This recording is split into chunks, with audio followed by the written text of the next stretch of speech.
of the charter group of Alcoholics Anonymous. Let's open this meeting with a few moments of silent meditation followed by the Serenity Prayer.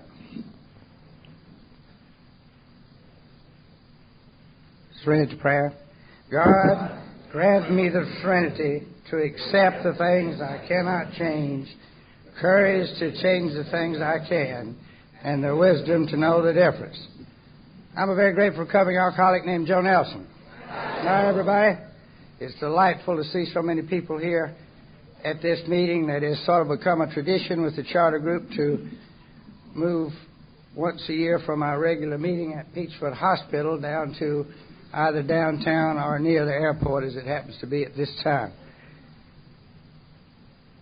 If you have a problem with alcohol and are seeking a way out, Alcoholics Anonymous is a fellowship of men and women who share their experience, strength, and hope with each other that they may solve their common problem and help others to recover from alcoholism. The only requirement for membership is a desire to stop drinking. There are no dues or fees for AA membership. We are self-supporting through our own contributions. AA is not allied with any organization or institution, does not wish to engage in any controversy, neither endorses nor opposes any causes. Our primary purpose is to stay sober and help other alcoholics to achieve sobriety. Tonight, we have asked Red M to read how it works. Thank you, Joe. I'm Red Moel, and I'm an alcoholic. This is how this program works. Rarely have we seen a person fail who has thoroughly followed our path. Those who do not recover are people who cannot or will not completely give themselves to this simple program. Usually men and women who are constitutionally incapable of being honest with themselves. There are such unfortunates. They're not at fault. They seem to have been born that way. They are naturally incapable of grasping and developing a manner of living which demands rigorous honesty. Their chances are less than average. There are those, too, who suffer from grave emotional and mental disorders, but many of them do recover if they have the capacity to be honest. Our stories disclose in a general way what we used to be like, what happened, and what we're like now. If you've decided you want what we have and are willing to go to any length to get it, then you're ready to take certain steps. At some of these we balked. We thought we could find an easier, softer way, but we could not. With all the earnestness at our command, we beg of you to be fearless and thorough from the very start. Some of us have tried to hold on to our old ideas, and the result was nil until we let go absolutely. Remember that we deal with alcohol, cunning, baffling, powerful. Without help, it's too much for us. But there is one who has all power. That one is God. May you find him now. Half measures availed us nothing. We stood at the turning point. We asked his protection and care with complete abandon. Here are the steps we took, which are suggested as a program of recovery. 1, we admitted we were powerless over alcohol, that our lives had become unmanageable. 2, came to believe that a power greater than ourselves could restore us to sanity. 3, made a decision to turn our will and our lives over to the care of God as we understood him.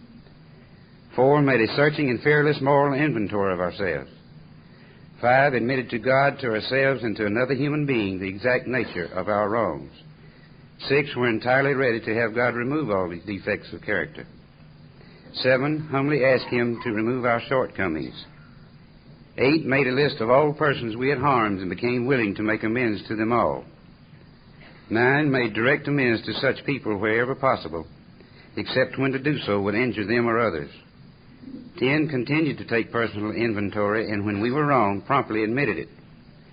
11, sought through prayer and meditation to improve our conscious contact with God as we understood him, praying only for knowledge of his will for us and the power to carry that out. 12, having had a spiritual awakening as a result of these steps, we tried to carry this message to alcoholics and to practice these principles in all our affairs. Many of us exclaimed, "What an order, I can't go through with it." Do not be discouraged. No one among us has been able to maintain anything like perfect adherence to these principles. We're not saints. The point is that we're willing to grow along spiritual lines. The principles we have set down are guides to progress. We claim spiritual progress rather than spiritual perfection. Our description of the alcoholic, the chapter to the agnostic, and our personal adventures before and after make clear 3 pertinent ideas. A, that we were alcoholic and could not manage our own lives. B, that probably no human power could have relieved our alcoholism. C, that God could and would if He were sought. Thank you, Joe. Thank you, Red. We have asked Mary Lou S. to read the traditions.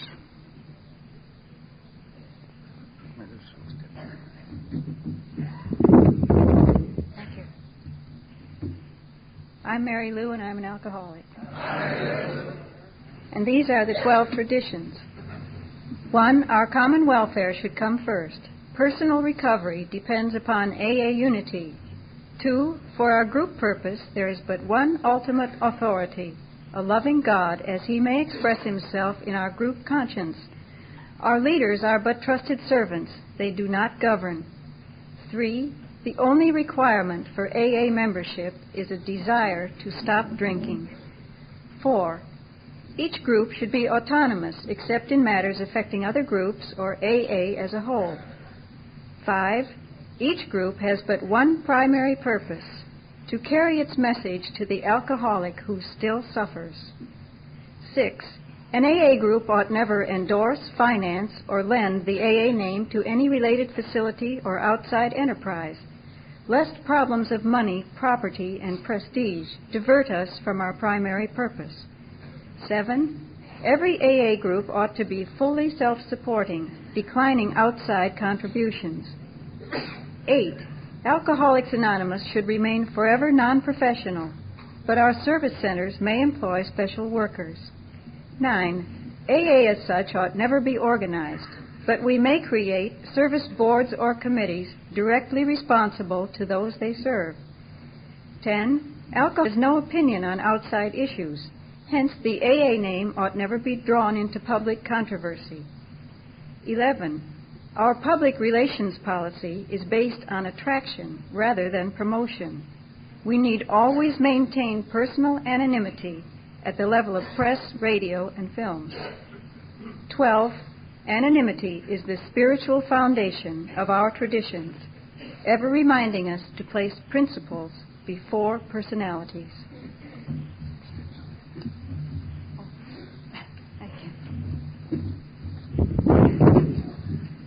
Thank you, Mary Lou.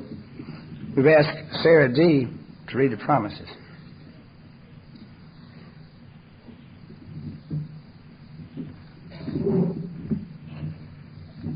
Thank you, Diane. I'm an alcoholic. These are beautiful promises that are found on page 83 and 84 of the Big Book. If we are painstaking about this phase of our development, we will be amazed before we are halfway through. We are going to know a new freedom and a new happiness. We will not regret the past, nor wish to shut the door on it. We will comprehend the word serenity, and we will know peace. No matter how far down it can benefit others, that feeling of uselessness and self-pity will disappear. We will lose interest in selfish things and gain interest in our fellow man. Self-seeking will slip away. Our whole attitude, fear of people and of economic insecurity will leave us. We will intuitively know how to handle situations which used to baffle us. We will suddenly realize that God is doing for us. Thank you, Sarah. We have no dues or fees, but we do have expenses. And for those of you who are not familiar with the charter group, we are separate from Peachford Hospital. We operate exactly the same as any other We do meet at the hospital, but we pay rent, we pay for contributions to General Service Office in New York, to our intergroup office here in Atlanta, and to our state assembly and our prepaid convention. Introduce our speaker, who most of you know or at least know of. He is a great individual. I have a very grateful source in Washington, D.C., who is my helper, offers me all my help, that reminded me this evening that Sandy B. would be in some 48 hours entering his 18th year of sobriety.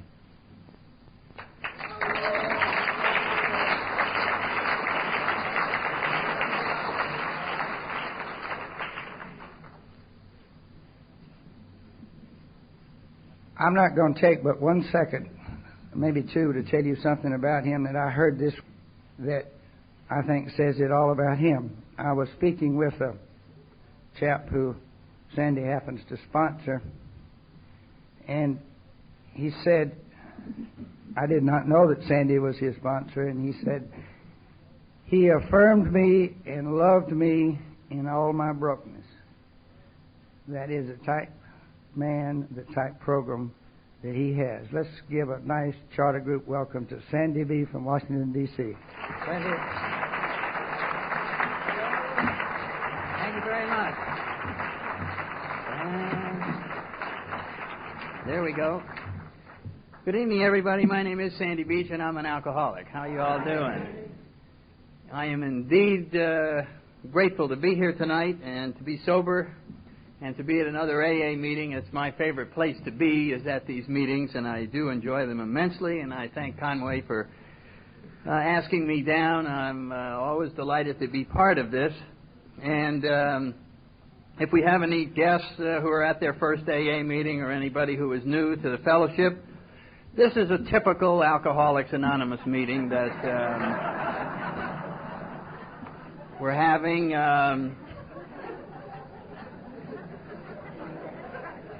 Due to the fantastic success of all the treatment centers in the country, we're getting into the program before we even lose our tuxedo.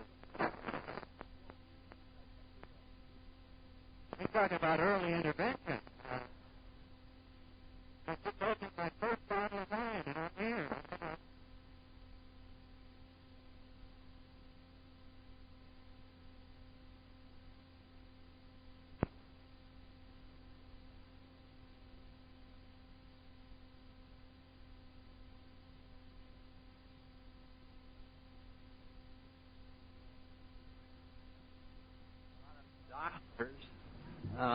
I think it's jealousy. I think I probably want to be one, you know. But as I heard a good line this afternoon, you know, there's a lot of doctors who are also alcoholics, and they're being sponsored by other doctors. And you really hear some great advice being passed out when you mix those two. And this one was, particular sponsor was sponsoring a surgeon. And he'd only been sober about 2 weeks. And he said, now listen, I'm going to give you one piece of advice. No, do not make a major incision for 1 year. And, he was shaking his head, yes, and so I guess it's going to work.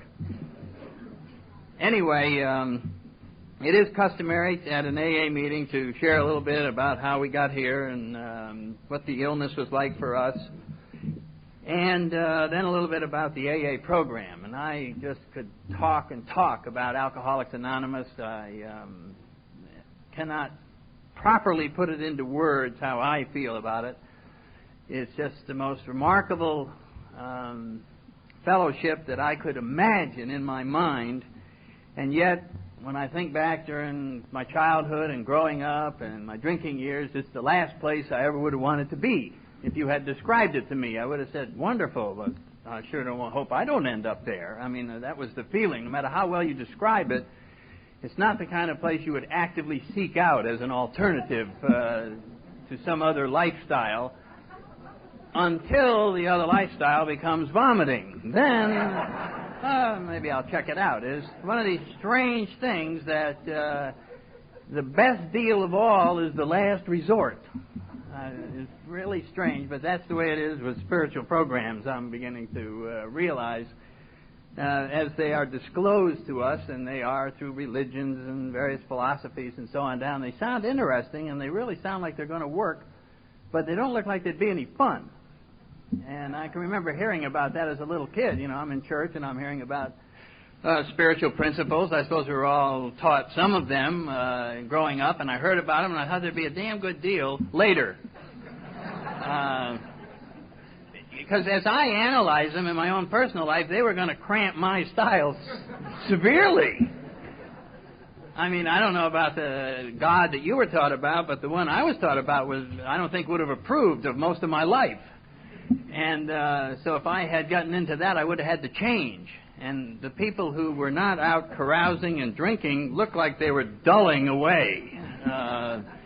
Buck D. up in Washington just says that. The sobriety looked like people just sort of wasting away over there, sitting on a couch, sort of just with dust collecting on their head. They weren't getting in trouble, but on the other hand, it wasn't a very attractive lifestyle. There was just sort of nothing happening. And so I think I heard a lot of the principles that are found here in Alcoholics Anonymous, but as the Bible says, they were falling on deaf ears. There wasn't much interest in what there was to offer there because, like every other little kid, I had the feeling that I could figure it out better. And I could probably put a little English on it and come out with a better product in the long run. And so I was searching out for my own identity, for my own way. I had picked up certain ideas about life. I don't know where all of you put together your philosophy of life or your game plan for living as you were rolling into age 12 or 13 or wherever we put it, cast in concrete, our plan for the rest of our life. I think a lot of it gets formed there. I learned several of the major truths that I stuck with off of the little boy's bathroom walls. Was where I picked up a lot of the real insights into the real world. I don't know who put them there, but I was very grateful. Was that right? I didn't know that. Tucked that one away, said, geez, and same truths are still being written out there. I guess there must be something about it, but I put these things away, and I never checked them out with anybody because I had developed a non-sharing philosophy. I had this early on New England upbringing where I essentially saw the world as a dog-eat-dog place. And what we were essentially about as a human race was competition. And the name of the game was to win and to get past the other people, to get higher grades, to get on the teams. And there was winners, and then there was everybody else. And if you weren't a winner, then you were just somebody else out there. And I had that awful feeling that I would just end up being somebody else, the one of lines. And I remember these things, so I would try harder to either study or to go out for sports. And it was and I just got this deeply ingrained that a man should be able somehow through his own resources to accomplish anything. And that any failure along the way was strictly due to not digging deep enough within or not trying hard enough. And as life went along, and I eventually did have, and I always kind of mention this because there's generally a few people in the audience that relate to it, and that is my earliest introduction to my higher power was in the Catholic Church up in New England, and my only memory as a little 6-year-old boy, and I say this almost every meeting, was a nun came out and said, "Welcome, little boy, you're in trouble." And let me explain. Mostly I remember having purgatory explained to me, and boy, this is really a bad place you're going to end up, and how many years and all of these things, and I took it literally. I took everything. I have a very open mind on these things. I'm a real sucker for things, but that's why this program's working so well. I just go, hey, right. I just hang around in these smoky basements and everything will be all right. Are you sure? Yes, okay. So don't knock it. This is the only way to live. Otherwise, you go around and be absolutely neurotic. A bomb is going to go off in your briefcase. And it's much better to just be trusting, and you get taken once in a while, but the stress is much less over the long haul. It's much better to be this way. Just believe everything and come on in. But the early experiences, which I took quite literally, did create some sort of a distorted perspective of self-centeredness and guilt and so on down, and caused me to really feel unique and isolated. And this is a common occurrence I'm finding in talking to other alcoholics and other human beings. My God, we're really talking about human dilemmas that just happen to end up being displayed by somebody getting very drunk, but I really relate more to being a human being than anything else, and this is just the nature of growing up and the anxieties and of maturing and so on down, and problems that are just faced by everybody. And they became acute, maybe in my case, the nervousness and the sweating and not being able to fit in with people and just wondering, how does this get straightened out? And I was always looking in the wrong place for the answer. As I look back on it now, I was always looking outside for the answer. I was looking for a signal from you. I was looking for somebody to raise their hand and say, you belong at this table, over here, over here. I was looking for directions from somewhere, never realizing that all of it lay within me if I ever would take the time to search. Somehow I had dismissed that at an early age, that there was any valid information to be found inside. That just didn't make sense. I couldn't see it. And I was looking for fixing whatever this pain is. I don't know. I use this. I'm just searching for words whenever I'm trying to describe these process of growing up. I just connected that there was just a lot of pain and anxiety, and there was something missing. Something wasn't quite right inside, whatever that is. And as life goes on, it seems like a girl will fix that. I remember that was the first idea that occurred to me. You know, if a girl would fix whatever this problem is. Then later on, I had the idea that money appears to me to be the real solution to this pain, whatever it is. And then maybe prestige. The more I think about it, prestige is what will do it. And I was always looking over the next fence, because whenever you'd get a little bit of the money and you finally get a girlfriend, you still have these feelings. What's wrong with this girl? Doesn't she know how to fix these problems? And what's the matter with this money? I thought once you got it, I'm still nervous. I'm afraid they'll take it away from me. What does fix this problem, whatever we're describing here? Most of us, you know what I'm talking about, just the whole problem of being alive. The whole question of who am I, why am I alive, where am I going, what is all this really about? And if it's possible, one way to solve all of those common human dilemmas is to not think about them. Boy, that's a real good way to solve that problem. Become a workaholic. And I'm too busy to think about those. I've got a job, responsibilities. I'm down here 24 hours a day. And I'm just totally absorbed in that. And then there comes a crisis at age 50 or something. You go, you know, I haven't figured out why I'm here. I'm important, but I don't know why. You know, and then boom, that hits. And so I think I'm just describing, so far, sort of a skinny, neurotic teenager wandering around with typical teenage problems. Bouncing here and there with a lot of guilt and not hacking it too well in church, but, you know, getting grades, no particular big family problems, reasonable background, just sort of there it sits. So I don't know if I look upon anything particularly uniquely different at this stage of the game until alcohol arrived on the scene. Then I find that I did part company from some of my classmates. Because alcohol came along at a rather late age. Now that I've been in AA a while, I find that I was a late bloomer at age 19. We've got kids up in Washington, I'm sure you do down here, who by the time they're 19 are celebrating 5 years sobriety, you know, and they're sponsoring people, you know. And you see one of those kids and they go, "Who's that, your father?" And he says, "No, my pigeon." Boy, I'll tell you,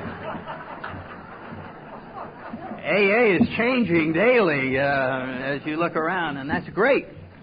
That speaks well for the fellowship, that we are capable of this kind of expansion and change and so on down, but still maintain our basic principles. It's one of the amazing parts of the fellowship of Alcoholics Anonymous.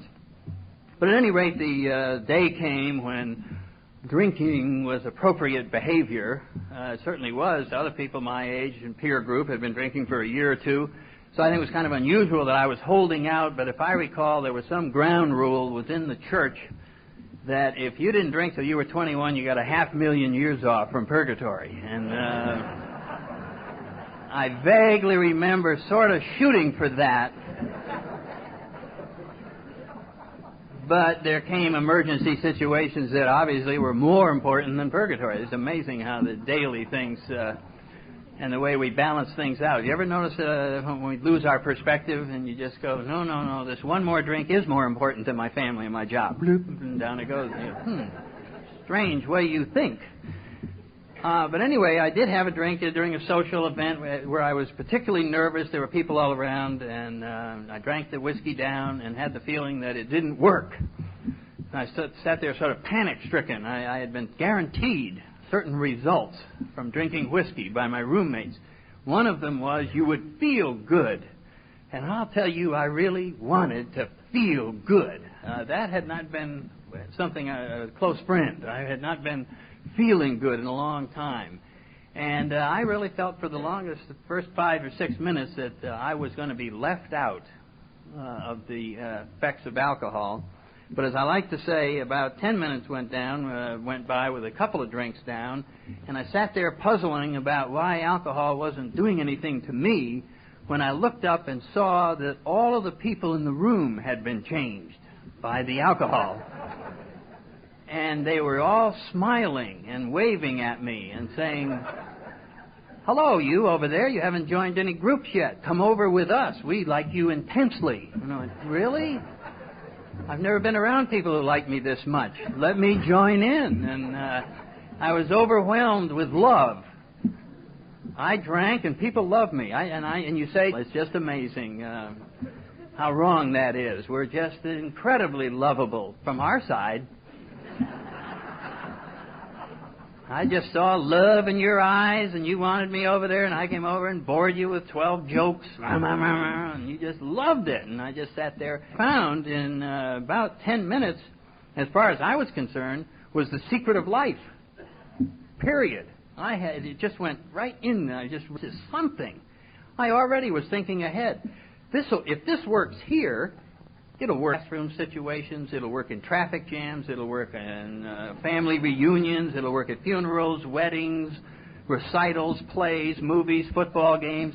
I mean, I saw the universality of alcohol in the first 10 minutes. Right there. It was not a casual acquaintance that took place right there. This was a monumental friendship that was developed in the first 15 minutes. I went on, this is going to be very important to me to keep close relationship with alcohol. Suddenly, the fear of the future was gone. I had no fear of the future at all. It was just like, as long as they keep producing alcohol, who could worry? What situation could be out there that alcohol couldn't calm down, that alcohol couldn't smooth out? I just saw it as the universal power. You just took it and you applied it to whatever situation came up. Within a week or so, I had absolute faith in it.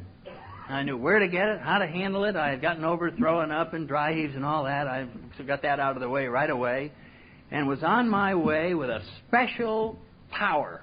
And it gave me a great deal of confidence. And it's a funny thing about how our faith in this chemical carries over. You don't even have to be drinking it to have this faith. Just knowing it's out in the car. You know what I mean? You're in a real tough situation, like your boss comes in and said, "How do you spell your last name?" And you're going, "God, I knew he'd ask a tricky one. He wants to really catch me up here." One of those things, and you're shaking and trembling in the later stages, and you go, "God, I got to get through this," and then you just go, compartment is vodka. If it really gets bad, I can go out and get it. And just knowing that I could go out and get it, just knowing that it was there would bring a little smile on my face, and I'd look at him and I'd go, "You almost had me there for a minute, Fortunately, I tied into my power in the glove compartment, and we're not nervous anymore. It was just knowing that it was there. And then I found that some of us, when we get into Alcoholics Anonymous, go home, as one fellow did. I remember hearing this story many, many years ago. He came to his first AA meeting and heard one speaker, and he was so overpowered by the entire force of the program of Alcoholics Anonymous that he rushed into his house, told his family, "Get out of the way, get out of the way," and he went in and cleaned out the linen closet, the liquor closet, behind the bathtub, under the toilet, all of the places where the booze was, and poured every drop of booze in the house down the toilet. 7 hours later, he flushed it. And it was at that point that he accepted his illness. Up until then, it was still an option. And he'd go back and look in there. But at any rate, we have such faith in this that when we get sober, very often we don't have any alcohol in the house, but we might have a $50 bill in a secret compartment in our wallet, which we're not telling our sponsors about or anybody else for that matter, and it's just sort of there just in case. All this stuff we're hearing here is wrong. You know what I mean? They got those 12 steps up there, and they got these traditions, and they got these wonderful promises, but, well, you know, how do I know that's going to happen to me? I can see that it does happen to other people, but I am different, unique, and all of that background comes in. And a guy has to protect himself, after all. You have to be practical about this. It's possible God could not like me, could have singled me out. I was real mean to my sister growing up. And you got to look out for yourself. And so I would have that, and just knowing the money was there would produce this same and that same sort of security. Just in case, boom, I'm gone, I'm in the car, I got the money, I know the address of the package store, all is well. And it's very difficult to get the program working when we haven't cut all the bonds with our previous higher power, which for me was vodka. It started out being classier stuff, but I found out in the end that a real, solid, consistent, friendly, reliable, or out of the bottle, either one, but it just had... It was there, and there wasn't any showbiz about it. It just, boom, right, down. And just like the postman, it went through its appointed rounds, down to the feet, out to the hands, up to the brain, all around, calm, peace, calm, right, yeah, okay, phew, hi.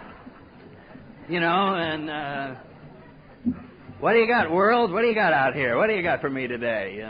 We are ready.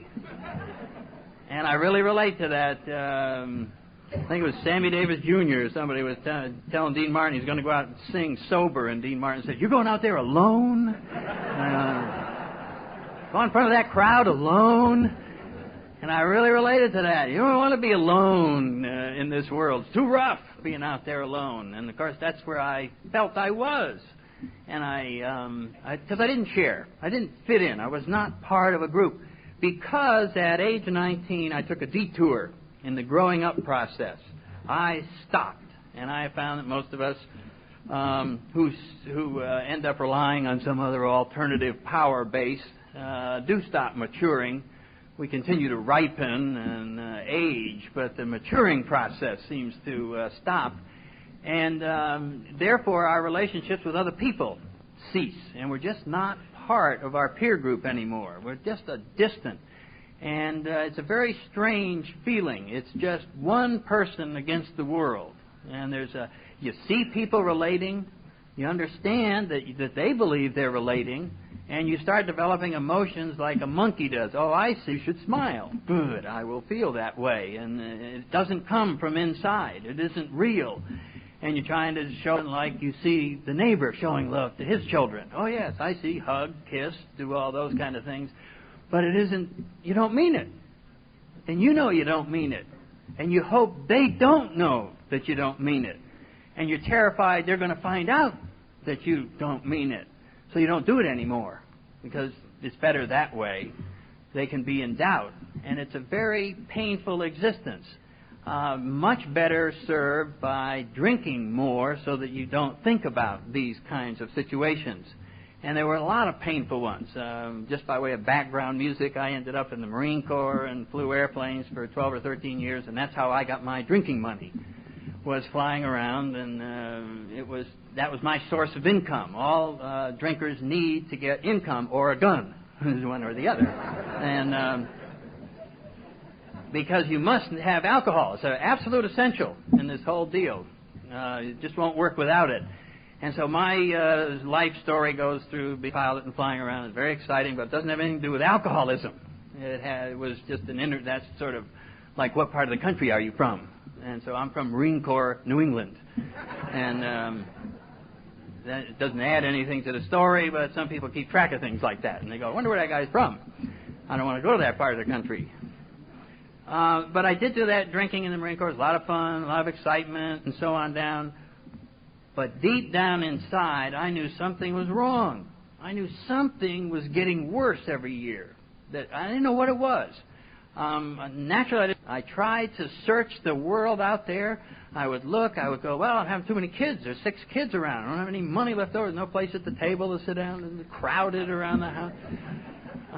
Maybe it's this. It's so noisy. Everybody's yelling. Oh, no wonder. That's probably causing it. And then I'm being transferred every year. Never have roots. I don't have a house. Then I'm flying dangerous airplanes. That must be it. And then the Marine Corps is mean. That kind of stuff.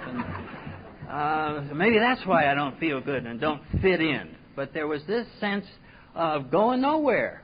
You know what I mean? Every time I got to some goal that I had set, the goal became worthless because I had achieved it.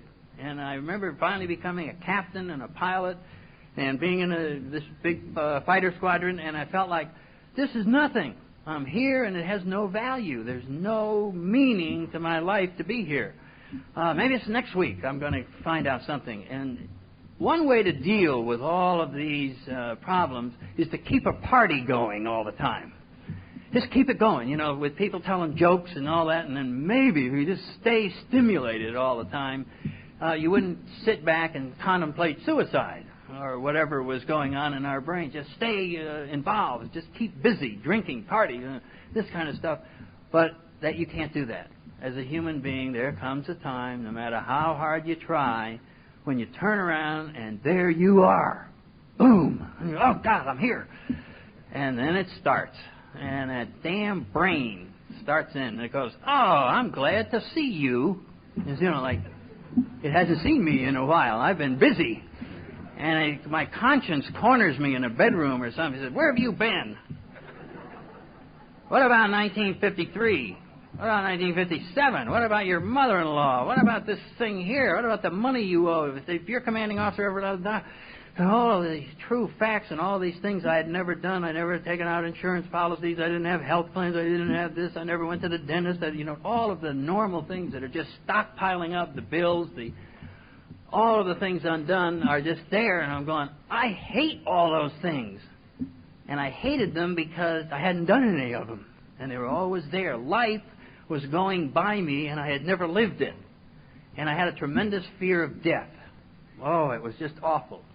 And I realize now, for me, the fear of death is really the fear of never having lived. That it was going to be all over, and I was going to miss it. And it wasn't where I was going, it's that I missed this. And I knew that. I knew that something was fundamentally wrong. And I was quite grateful now in retrospect that a convulsion came along, followed by the DTs and the hospitalization and the nut wards and so on down to stop this particular situation in its tracks and end me up in 1964 in the Bethesda Naval Hospital nut ward in Bethesda, Maryland, where I was introduced to Alcoholics Anonymous. I had become a daily drinker. I won't go through all of these things, but I had suffered malnutrition, lost about 50 pounds in my last year of drinking. I could just barely eat. It was just one of those things where you just are going right down. And I was just, had a seizure, and that's how I got in there. And that got me to Alcoholics Anonymous. I was brought into AA like most of us are. Corman came into the nut ward and said, all drunks fall in. Boom. Right face and forward march, and I was at an AA meeting, and there I was, and I didn't want to be there. I was embarrassed. This guy, he's from the outside. Now he knew that I was an out. Who else would he tell? Anybody new here? You're worried about, people are going to find out you're in AA? Are you worried about that? Is that a legitimate worry? You really concerned your neighbors may find out you're in Alcoholics Anonymous? Well, I'm going to tell you something. They are going to find out you're in Alcoholics Anonymous. You know how? They're going to notice you no longer sleep on the hood of your car. And they're going to put two and two together, and they're going to say, he probably got an AA. Good for him. That's wonderful.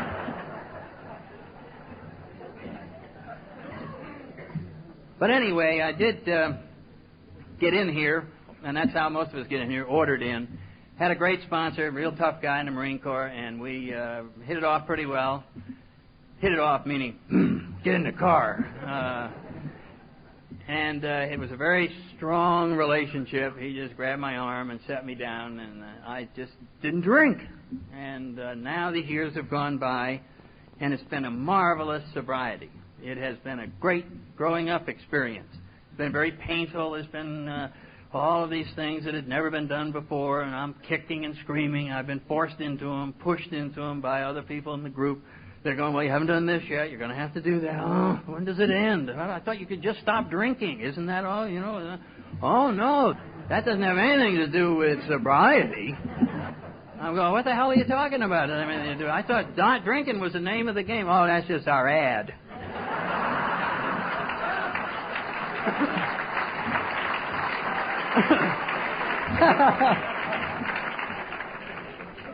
Once we get you in these smoky basements, then we give you our suggestions. What a word. Our 12 suggestions. You want to stay alive? Try this. And so it's been that. And I don't know how, it's almost like trying to describe a miracle. It's very difficult. It's very difficult sometimes to call it a miracle. Miracles in Alcoholics Anonymous occur so routinely that we come to expect them. I've noticed over these years, this is adding up to a number of years now. And here comes somebody in, he's shaking and hurting, and his life is a mess, his family is crying, there's this whole mess. And we say, well, will you agree to go to a meeting every night for 6 weeks? Oh, okay, I'll agree. And then we all walk out and we go, isn't that great? His whole life's going to straighten out. And we come back about 2 months later. Oh, right, yeah, that's right. That's around here. That's what the hell do you think we have these meetings for? What's the problem? We just saw a miracle. We just saw something that is very difficult to explain. We just saw something fundamentally change in this person. He isn't walking around missing a drink and resenting a sacrifice that he has made. His life has suddenly been filled with joy from somewhere. Where does joy come from? It used to come from vodka. This isn't just bare white-knuckle sobriety. We're talking about a guy who thinks life is a good deal. You talk about it. Well, I haven't got my job back yet. My health is a little borderline, but it's great. And you're going, you got to be kidding. Are you on something? Yeah. I don't know what it is, but I'm on something. I'm on to something. I don't know. I just keep going to these smoky basements. And things are getting better. And so something is happening. Something is... the magnificence of Alcoholics Anonymous is just incredible. And I realize what we're saying is that the magnificence of God is incredible. The magnificence of a spiritual power is absolutely amazing. And it's wonderful to behold and to label it correctly and to look at someone and say, your spiritual being has finally been ignited. You were trying to kill it all those years with vodka, and it has suddenly been nursed back to life and is being developed and nourished in Alcoholics Anonymous, and we are watching the results. And we all sit around and are the results, and we tell a new person, we don't tell them the theory of Alcoholics Anonymous. We say, hey, you throw up a lot. Look at those people. Look at them. What, do they look pretty good? And he looks at the results of this way of life and is attracted to those results. We are our ad. We are out in the front. We're the marquee. We're the drunks. We're standing up there and we go, see this? What do you think? And he looks and he goes, not bad. Not bad. That's what I thought. I saw these people at these meetings and they're smiling and they're talking and they got jobs and suits and cars and they're doing things. They're going on vacation. They're going to Florida. They're going here. And I'm going, not bad. Not bad. What's the deal? Don't drink. Go down the basement and we'll tell you down there. Okay. What's going on down here? And finally it became obvious that we were going to eventually talk about God and we were going to talk about prayer. And I didn't like that. I had tried it once. It didn't work. And that settled that. And they said, oh, that's too bad. You're going to die. Well, maybe I'll try it one more time. One more time. I'm your basic open-minded guy. Especially when I find that death part. You bring that in, okay. On that condition, I will. And that's what is a wonderful thing. This is a fatal illness. If it wasn't, oh, boy, would we have trouble. If this was only semi-fatal, we'd be semi-spiritual. Which produces semi-honesty and semi-sobriety, which is not worth anything. So we have this thing, and I am at a loss to explain how I feel about it, and so as a way of getting around to it and wrapping this up, I will share with you a fictional illness that has developed in New England. There's 3 or 4 cases up there, and as some of my friends in California have told me, there's 10 or 12 cases down there, and it's called soberholism. I know you haven't heard of soberholism. It's not an epidemic proportion yet, but it is sneaking around. Soberholism, a soberholic, is a person who wants to get drunk but can't. Now, you may not think that's serious. You may not think that this is a problem. But to the person with it, it's very frustrating. What they do, they drink one drink and quit, and then complain that they're not drunk and aren't getting the results and all of the bennies that they've heard about from drinking. A lot of us tell them to drink more, and they reject it. Said their parents only had one drink, and they can tell from this one that more aren't going to work. So they're not going to drink anymore. And it presents an interesting situation to try and convince the guy that if he would just drink more, he would indeed get drunk. But he's absolutely convinced, no. Everywhere he goes with his problem. Can you imagine a guy walking into your house and he's saying, the problem I got? I have one drink and I can't get drunk. What would you tell him?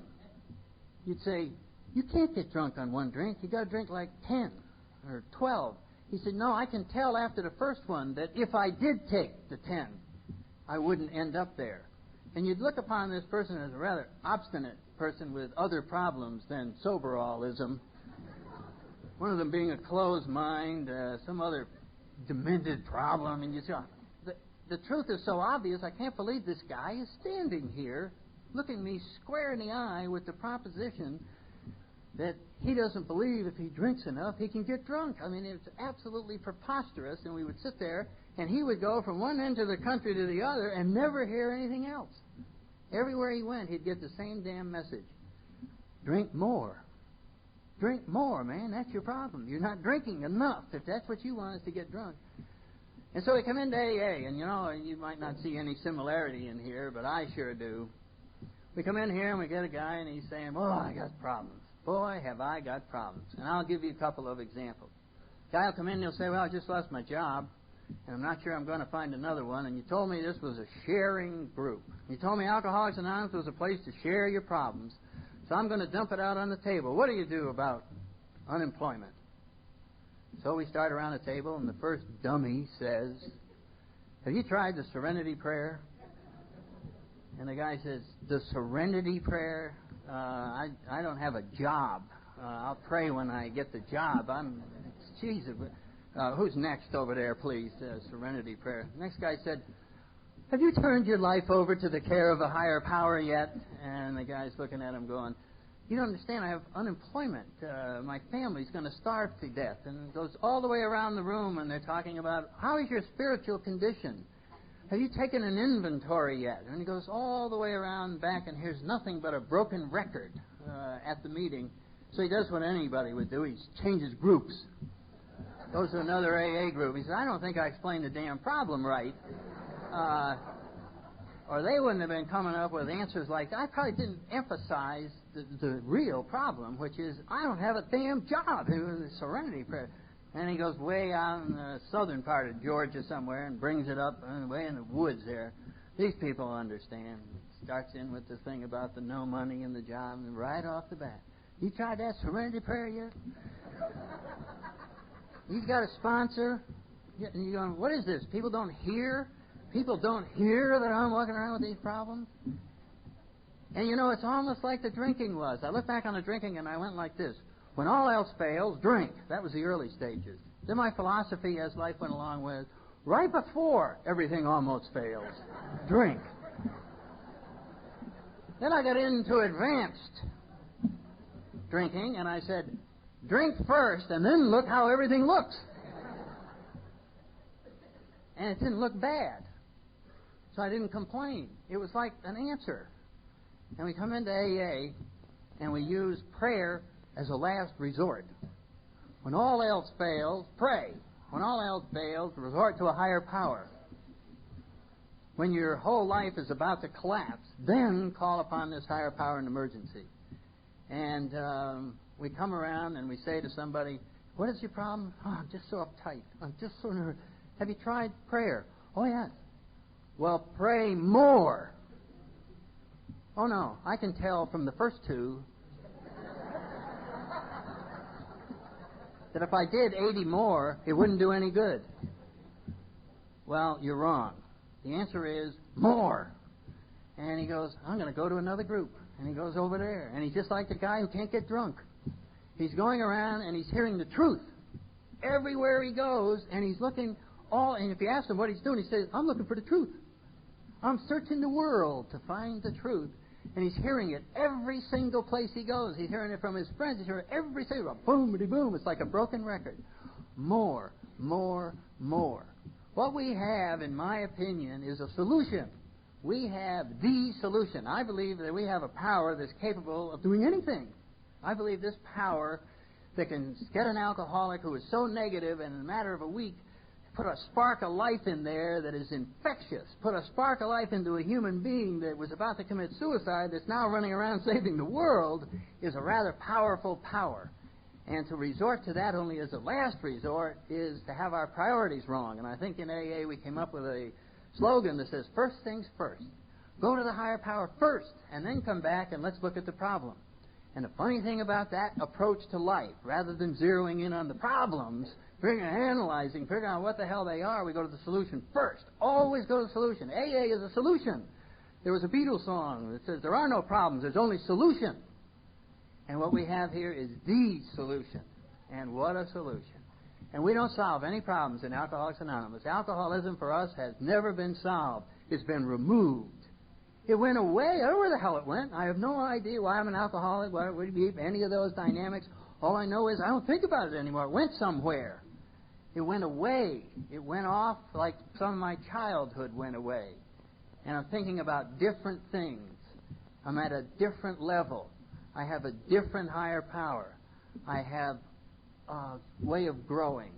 I'm part of something that is moving ever upward, and I have to move with it or go away.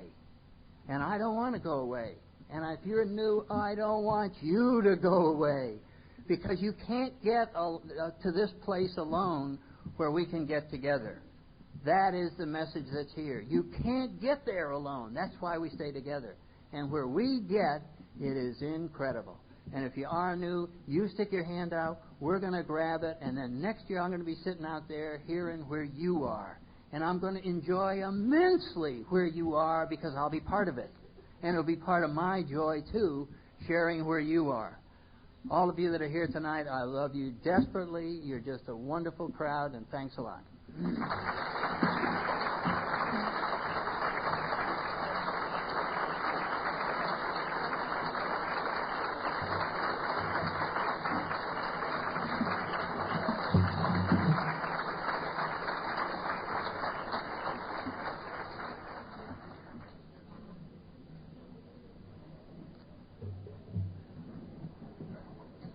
Thank you so much, Sandy, for coming and sharing. Earlier this week, I heard an alcoholic is described by one little boy to another boy as being a happy person who didn't drink. I think that fits Sandy right well. Tonight, we've asked Ralph E. to give out our chips.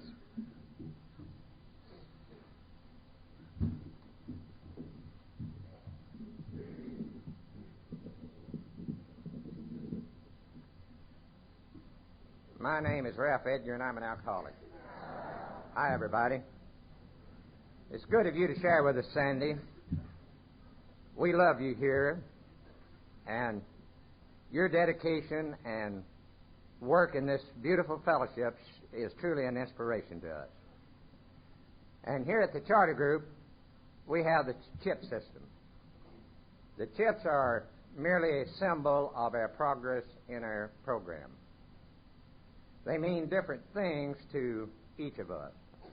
To me, I like to think of the chips as the freedom chips. Until I joined you, I had no freedom of choice, and today I have a freedom of choice. And I like to think of my chips as the freedom chips. And if you have a desire to stop drinking, we will give you the white chip. And after 30 days, if you're like I was, you'll begin to hear what the people are telling you in the program, and we will give you the silver chip. And after 3 months, it will be the red chip. This is a danger signal for us because after 3 months I was feeling good and I felt that maybe I could do it again. But don't do it. Let's go on for the golden chip, the 6 months chip, a piece of gold. And things are getting much better for us now. And then we have the 9 months chip, which is the green chip, the green for gold for the 365 days. And after 365 days, we have the blue chip. And what a beautiful way of life. Do we have anyone tonight that would like to try our way and take a white chip? This may be the most important thing that you have ever done in your life. Anyone for a white chip?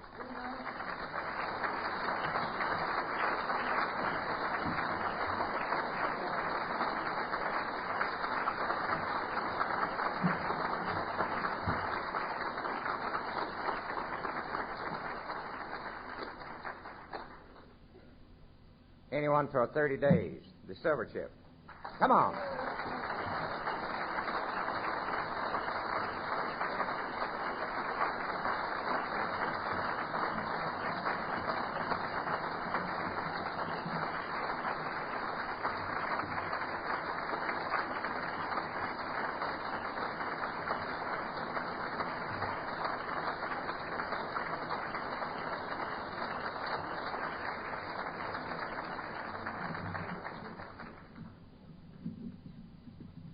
How about 90 days in the red chip? Anyone with 90 days? 6 months for the gold.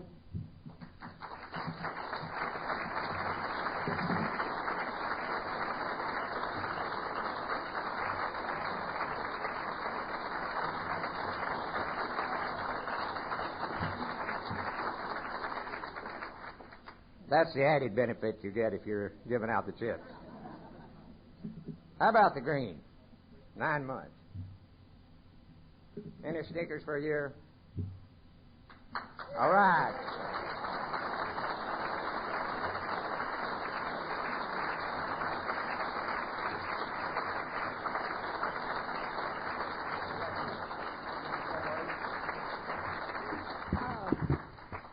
My name is Patty Weaver, and I'm an alcoholic. I am sober through the grace of God and this program of Alcoholics Anonymous. I'm celebrating 2 anniversaries this day.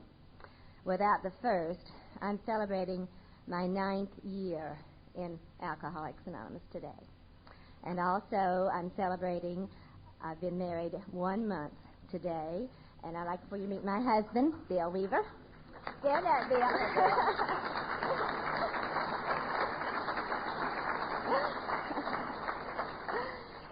I had always before picked up my chip in our group. I'm from Warner Robins, Georgia, and I had picked up this chip. We give the birthday chips just once a month, you see. And I had never picked up my chip before on the exact date. And when I heard you were speaking here tonight, Sandy, I met you through my husband. He had your tape, and I fell in love with you then.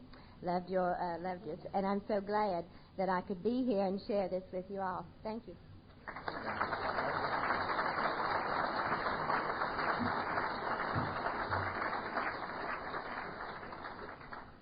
This has been a fantastic night, and this is, I believe, the 6th year that our... All right.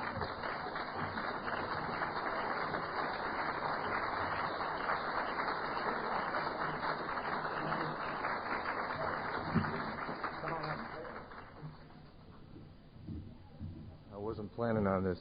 My name is John. I'm an alcoholic. Hi, John. I heard a speaker, an alcoholic, not long ago, talk about the typical alcoholic. If you give him a choice of 2 shirts in the morning, It'll take him a couple hours to make up his mind. The reason it took me a while to get up here is because it's not been exactly 1 year. It's been about 14 or 15 months, but thank you. I'm glad to be here.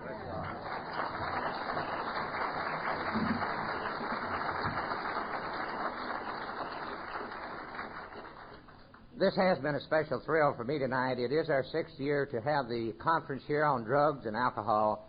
This is a tremendous thing for our city here. And all of the great people that give of their time and the dedication that they make to this program really thrills me very much. I love you very much, and let's remember the beautiful promises. We're going to know a new freedom and a new happiness, and you have given me this, and as I go down the road with you. I love you very much. Thank you.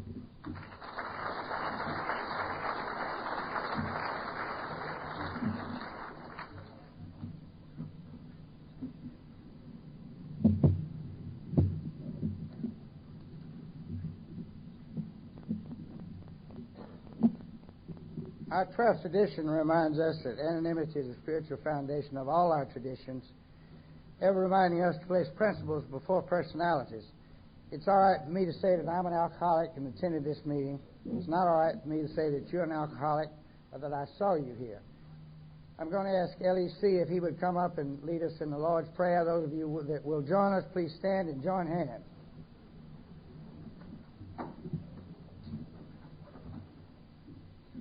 Hi, I'm Ellie Cato, and I'm a grateful alcoholic, and it's a pleasure to be here tonight.